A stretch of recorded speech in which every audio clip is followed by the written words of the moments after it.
Today, we are going to be talking about how to write effective reflections for your digital portfolio, because at about this point, you in your global studies or human geo or chemistry classes are preparing to start posting artifacts and the reflections onto your digital portfolio. Here is an example of a student's portfolio from last year. So just to give you an idea of how the reflections are going to look on your skill pages, take a look at Melissa Verini's page on critical thinking and problem solving.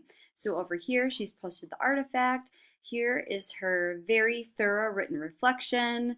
Scroll down to artifact 2, same thing. Here is her artifact and here is her thorough reflection. So we're going to talk about how you can get an A on your written reflections. The language that you see on the screen is the exact language that will be on your rubric for the digital portfolio project. So in order to get an A, you need to have a reflection that is well written and comprehensive, that summarizes the project, identifies the skill practiced, defines the skill practiced, explains application of the skill, and identifies future goals and action steps. So let's break this down a little bit. First, you need to make sure that your reflections are well written. That means that you use proper grammar, that you use proper spelling, that your sentence structure flows from one sentence to the next, and that you follow all other expectations of good writing that you have learned in your English classes and any other class where you have to write formally.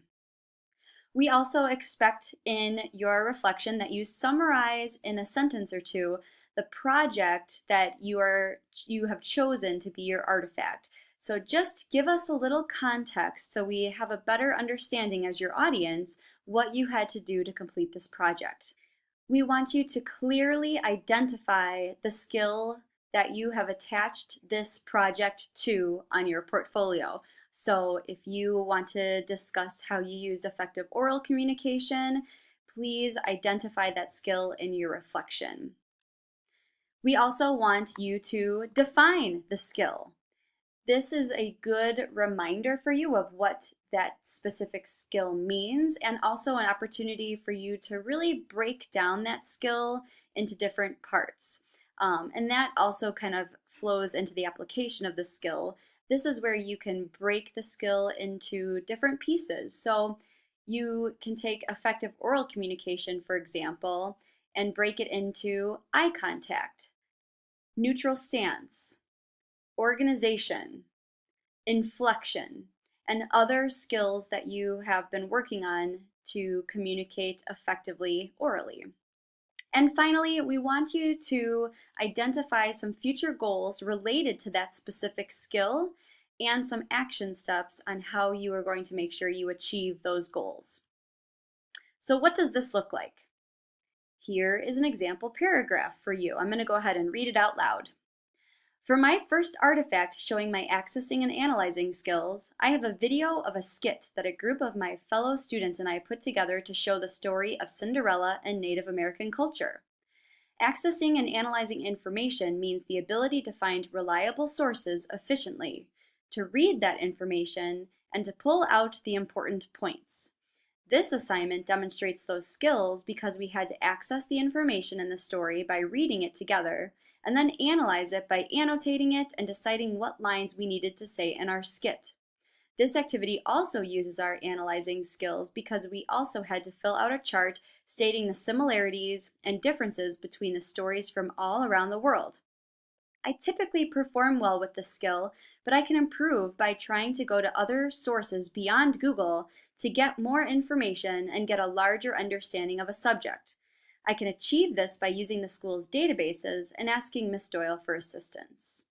There you have it. As you can see, the writer of this reflection paragraph clearly identified the skill that was practiced, summarized the project, defined the skill, explains the application of the skill, and as you can see, this is the part of the paragraph that makes up the largest part of the paragraph.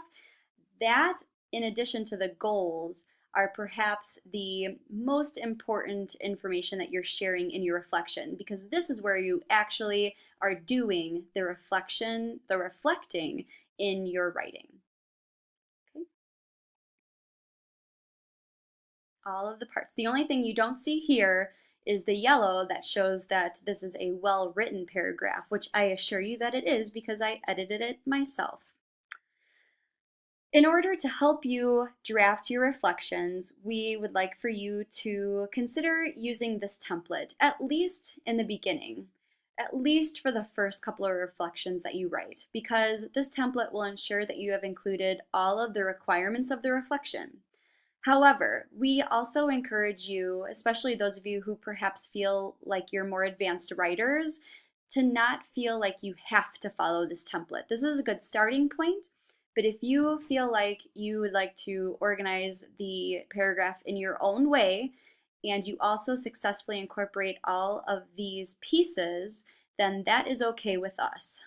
So again, feel free to refer to this, to use it as you get used to writing your reflections, but at some point we hope that you challenge yourself to not use the template anymore.